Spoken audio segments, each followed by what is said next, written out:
This is the worst part of buying a new guitar. That point where the protective film on the pick guard is finally sticking up too much that you have to remove it.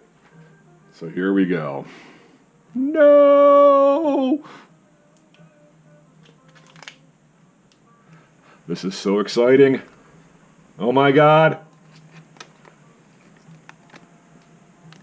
It's just about up. Oh no! Aha! Can't continue on. Just about there. Little more.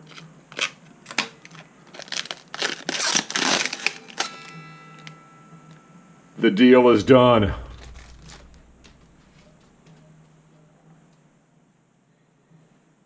Nice shiny pickguard. Such a sad day.